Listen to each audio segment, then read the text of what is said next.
This is Trend Following Radio, where great thinking comes alive.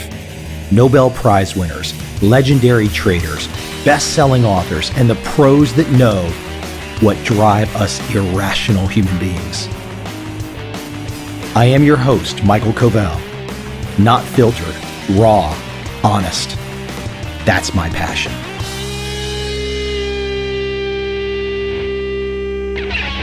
Sometimes new and experienced traders only want to focus on the system, the rules. They forget the psychology. They forget the mental. My guest today, Rande Howell, his work is a little different. Rande has a therapeutic background combined with personal coaching in the fields of human potential and leadership. 15 years of practice as a licensed professional counselor and a master's in counseling. A really interesting conversation to get you in the spirit of the mind. Because if your mind is messed up, I don't care what system you have, you're going to fail. I hope you enjoyed this conversation.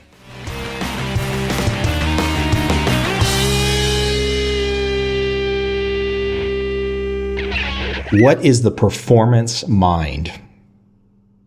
Well, that would depend on what domain you're performing in. Trading.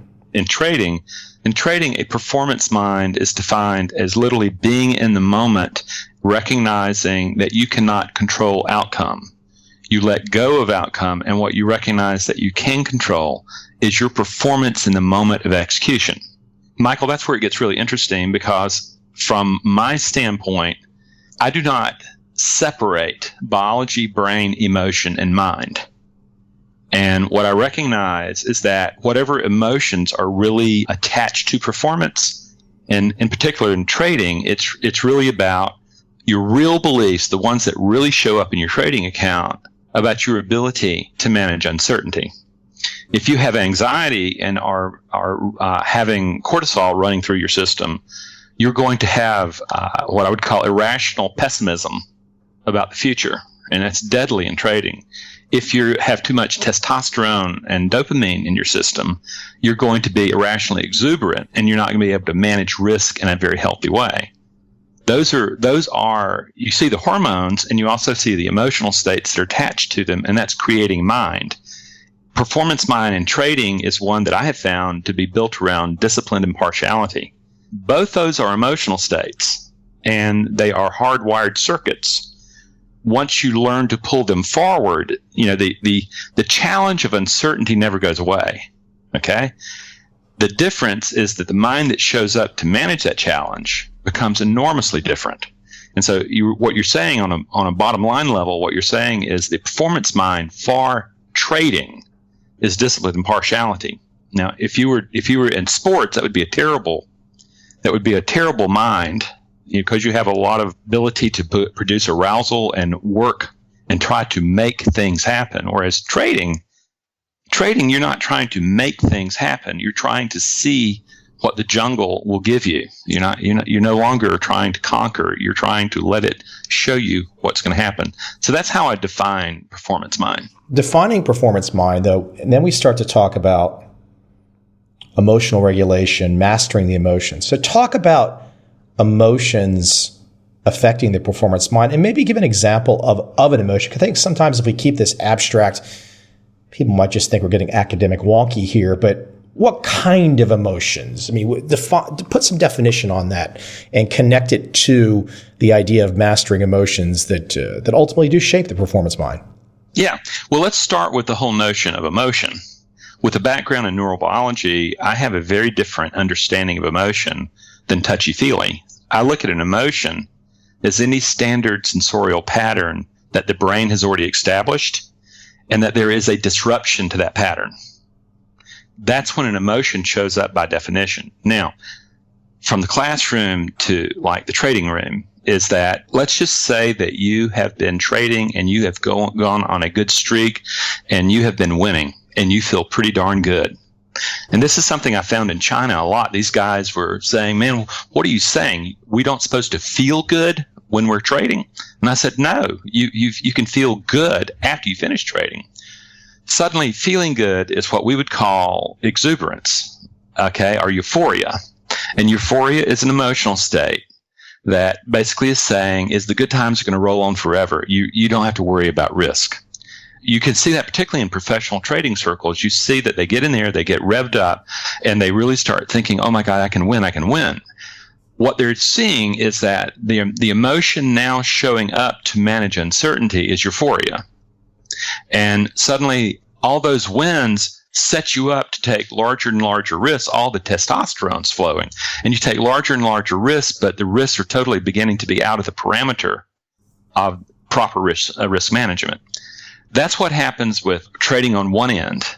Trading on the other is something that's so simple. You take some hits, after you've done something really stupid out of euphoria, and then your brain organizes you in hypervigilant manner to say, okay, that was the past. What happens is that you better watch out for the future. Suddenly you have trading not to lose. That's entering the moment of how do I evaluate these setups? And it's very common at that particular time. You start looking for more and more confirmation, and finally the trade's gone. And you're sitting on the sideline again. Those are emotions in play at pulling the trigger. Those are emotions at play of managing profitability. And we don't see the connection between the right brain who makes a decision and the left brain who produces an explanation, no matter how irrational that decision is, that supports it. You mentioned my Asian friends, particularly in China, and I say this to them affectionately, but the blurry line between casinos and trading for my for my Asian friends. Yes, the blue hairs love the slots in America, but when it comes to gaming, you ain't seen nothing till you've pulled into a Macau casino and seen how things really roll. It's a whole different ballgame. Michael, it's really interesting you say that. When I was in Asia, CLSA basically had 2 or 3 weeks in Asia, and we were in China, we were in Singapore, Hong Kong, and various places. And I had a Chinese from Singapore that was basically my translator, and he was going around to me. And at first he was listening to me talk, and he says, Randy, this is just really crazy stuff. This stuff doesn't work at all, blah, blah, blah, blah.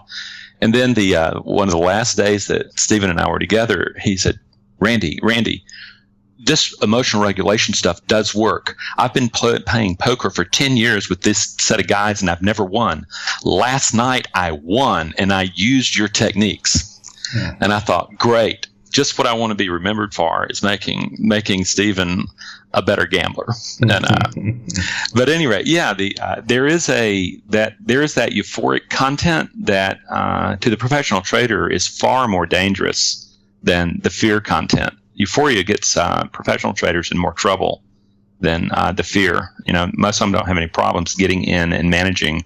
It's the thing of winning and winning again and not being able to observe emotion and deciding that I need to cool that down. I need to calm that emotion down before the arousal, the revving up of that emotion becomes a feeling state. Because that feeling state, feelings to me, that's the chemistry of the emotion in the bloodstream, in the brain, altering thought.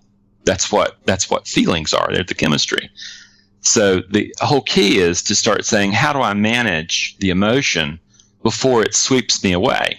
And how do I manage a particular an emotion? How do I build an emotional state to go in and manage the uncertainty found in trading? That's basically the crux of my work. I love it. It's great. I'm going to bounce around a little bit here. There's a bunch of points I want to touch on.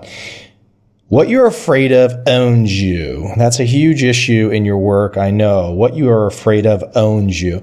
What I would like for you to shift into, though, because I'm curious, as somebody who long ago passed with a girlfriend who convinced me that I needed to be able to administer the Myers-Briggs type instrument.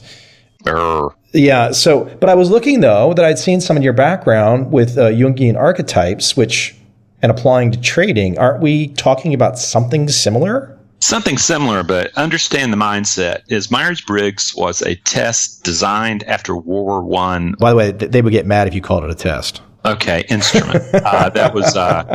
It has a tendency to put people into deterministic blocks that says, I am this, I am an EMTMJ, I am this, I am that.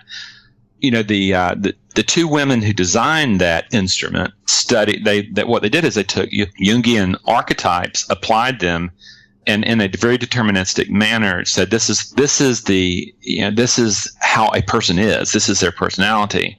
Whereas if you start looking at modern people who study, and Carol Pearson is one that springs to mind, is all my clients end up taking the PMAI, because what it does is it gives an archetypal weight of your current functioning. And I'm looking for that. And it helps me see literally how you're reacting to fear. And what you find with most people is that, particularly men, is that they try to avoid their fears, and they may have an exterior bravado, but the truth is they don't turn toward the fear and see the fear as a teacher. And most of the fears that we have in trading are not biological threats, okay? The fear that we experience in trading is psychological discomfort. And you have to be able to distinguish that, because the brain, the emotional brain's not going to distinguish biological threat from psychological discomfort. But the saber-toothed tiger is just not in the trading room. And you recognize, okay, what I have is psychological discomfort. Let me turn toward it and see what's the bottom of it, because it is going to own you. It is going to own you. A lot of traders, what happens is it's about their power, about their sense of powerlessness. Look at me, look what I've done. And it's a cover-up for that void. And another one is mattering, is that, if I make a lot of money, I'm going to matter. And for me, the mistake is made is trading is a performance. Your worth, your mattering is a state of being. And if you're using trading to measure your worth or your mattering or your adequacy, then it's going to be a very cruel master. You'll get whipsawed around, you'll have great moments, you'll have bad. But when you separate that and you recognize, what this is really about is managing the mind in a particular moment. I can't control the past. I can't control the future. It hasn't happened yet. But what I can do is I can control the mind that I'm bringing into this very moment. Fear, when we make mistakes, we learn more from our mistakes, because that's the way the brain learns. And if we begin to have an attitude where we disconnect mistakes from adequacy, our mattering, our worth, our power, what happens is we become an enormously good student of trading. Because my view on trading is that it's life on steroids. It's so much faster than real life. And you get to see the results of what your real beliefs, your real performance beliefs are right there in your trading account or right there in your evaluation. Whereas you can deceive yourself into believing all sorts of things when the consequences show up years, decades later.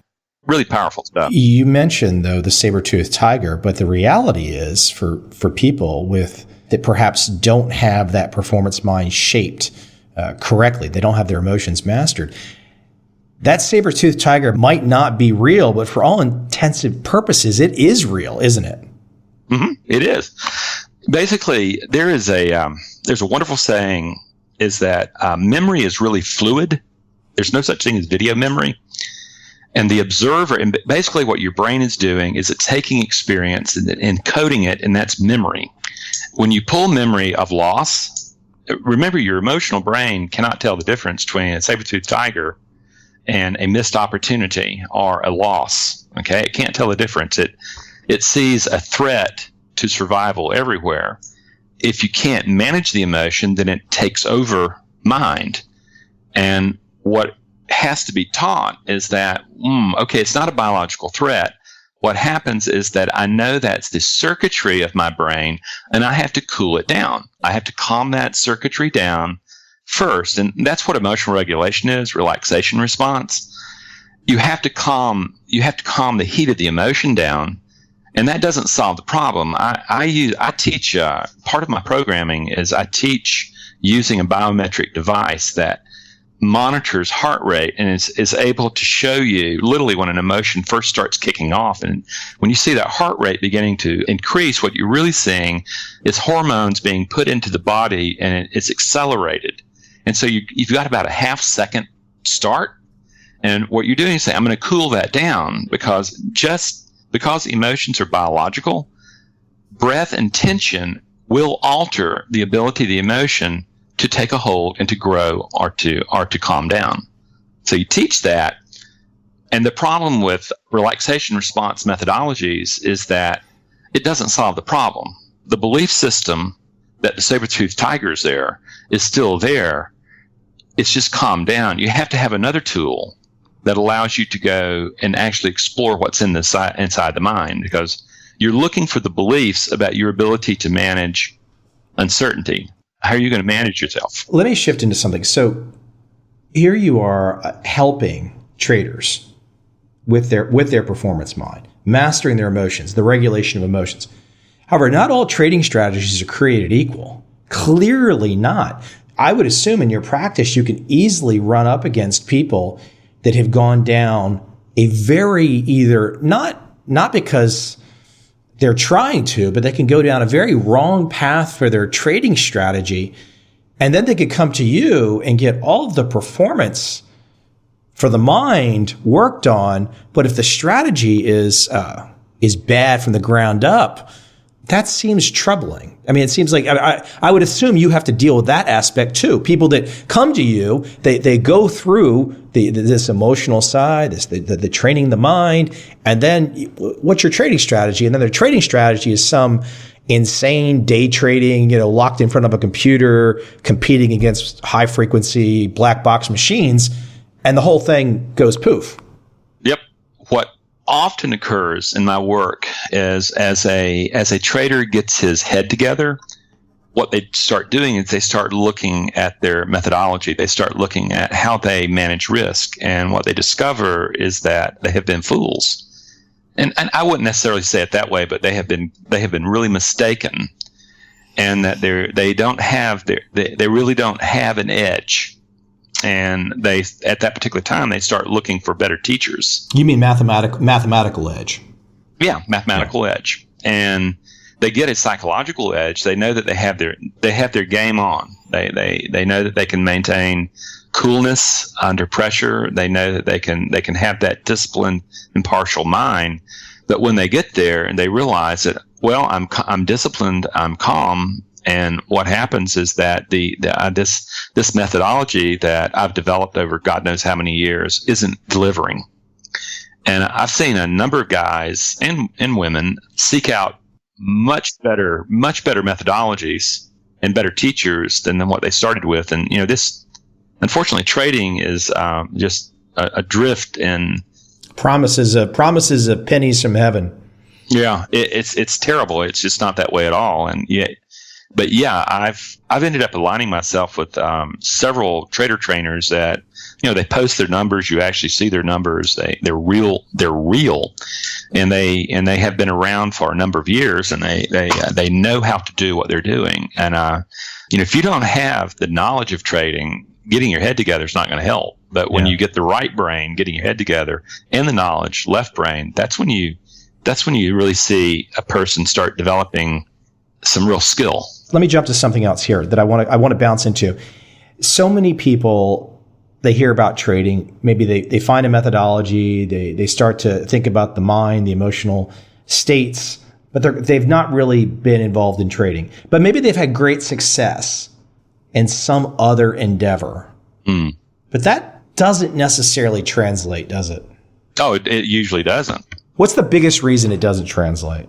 Specifically, a successful businessman, woman, and they come to trading and something doesn't go right. What is typically not going right when they try to make that transition? They have lived in a world where controlling outcome was possible. And they get into trading and they think they're going to use that success formula of being into control, really making things happen, that urgency to act instead of being lazy and stuff like that. They come to trading and they realize that the very mind that produced success in business or in corporate world it's a detriment in trading. Trading is a mind really built around patience. An alpha type of guy coming into trading is built around urgency to act. I see that all the time. Michael, I'll tell you, a good way of describing it is this, the mind that was successful in another business is not bad. It's just that it's not good for trading. It's the difference between the way an African lion hunts and the way a North American panther hunts. A lion has a coordinated attack and they chase prey. Okay? What's required is an environment where a chase can happen. And what you see with lions is they have a coordinated attack where there's an entire pack that singles out a particular prey, and the whole pack is actually in maneuver. Now, if you took that lion and you put him into an American forest, say where the North American panther lives, he'd starve. When you take a look at a panther, I actually have a slide in some of my presentations that shows a panther hard at work. And what it is it's a 150, 200 pound cat. He's sitting up in a tree 10 feet high and basically fast asleep. He's working. What he's doing, though, is he understands the patterns of the white-tailed deer. He's waiting for the setup. He literally is waiting for the deer to walk into the trap, and there is a deep patience. At the same time, there is alertness behind that patience. And like a trader, what they're doing is they're actually seeing the setup.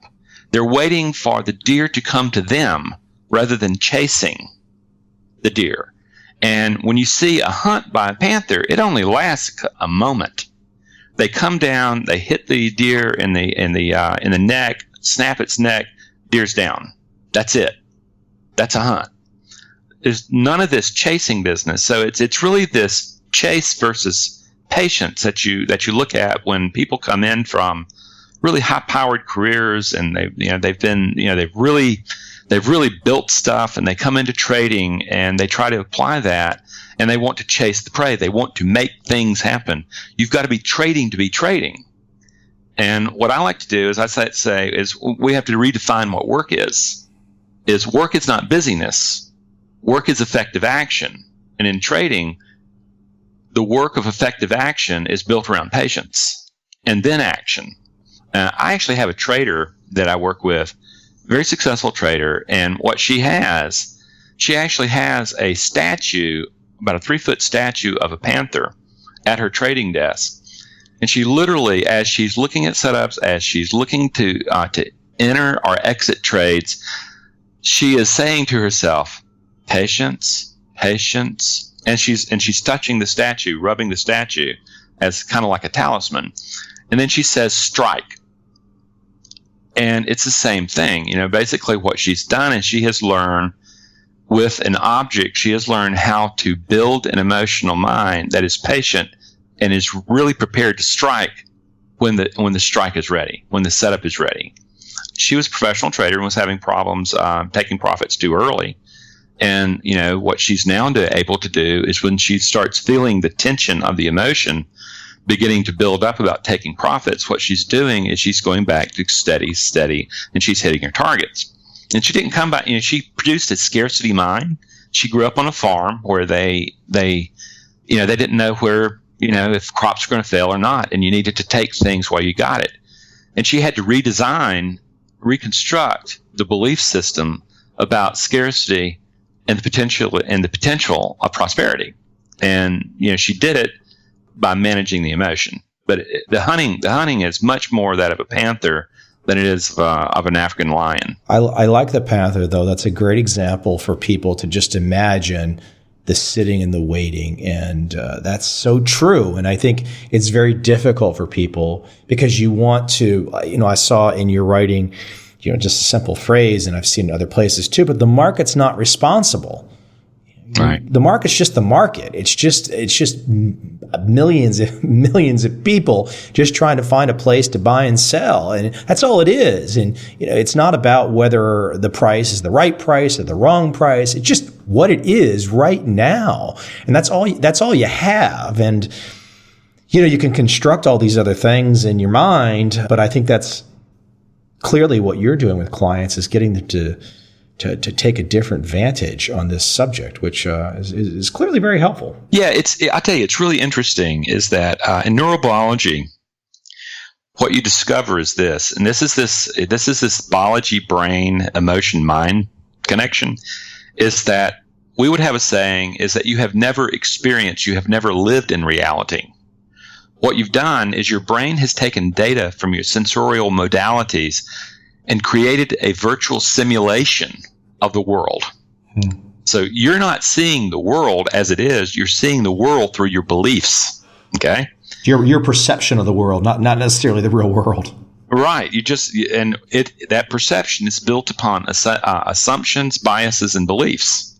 And what I love about trading is that it has a truth meter to it, that you can see point blank whether or not the beliefs that you're bringing to the management of uncertainty are in fact the ones that are going to perform well. And if they are, it's going to show in your trading account. If they aren't, no matter what you say, no matter how many gizmos you get, no matter how many teachers you use, you're still not going to achieve. You're going to stay stagnant, or you're going to blow up and have drawdowns. But that's the power of that, is that you really get to see the beliefs in action. And when you get around guys who have been able to control things, you see that they have a need to control. You see that that there is a fear of powerlessness, of chaos. And what happens is, in trading, you are learning to manage chaos. You're learning how to manage that probability, and you're moving away from certainty. And that's the place that it really requires some work, because your body, after evolving for 50 million years to avoid uncertainty, is suddenly being asked to manage uncertainty, which is just simply not what it wants to do. But it can be taught. Thank God, emotional intelligence is very learnable. Whereas cognitive IQ is, it's pretty set. But you can learn how to do this. It's really amazing. It changes your life. A trader's mind is built, right? Yeah, it is built from the ground up. Hey, where is the best place, Randy? Because clearly we could talk about this subject all day long, and I love your speaking voice. You should have a podcast as well, too. Well, thank you. I love when anybody's willing to give me the FM radio voice. I'm in heaven. So the side of me that has to have for my podcasting business side of my brain, I think about those issues too. So, hey, where is the best place though for people to go if they want to find out more information about Randy Howell? Where should they go? Well, the website is the best place, and that would be www.tradersstateofmind, and that's all one word and 2 S's.com. Randy, I'd like to do maybe in the fall. Maybe we can do like a really long conversation, because I think we could talk for hours about this subject. So maybe in the fall, if you're game, we could do a much longer conversation. That'd be fun. Okay. Hey, I appreciate you coming on today, Randy. It was great insights, and I think the audience will really appreciate your kind of very just calm demeanor. I did. You calmed me down. I wasn't that hyper tonight about anything in particular, but you calmed me down. So. Well, I'll tell you something. What's really interesting is that when I was 17 years old, I was violent. So there you go. Well, I tried to make you look good, but apparently you were a psychopath back in the early days. I don't know. Just goes to show you that what happens is you can master emotions, and you can really change. You can literally change the direction of your life. It's powerful stuff. Randy, we will talk again in the future. I appreciate you taking the time today. Take care, Michael. It's been fun. Take care.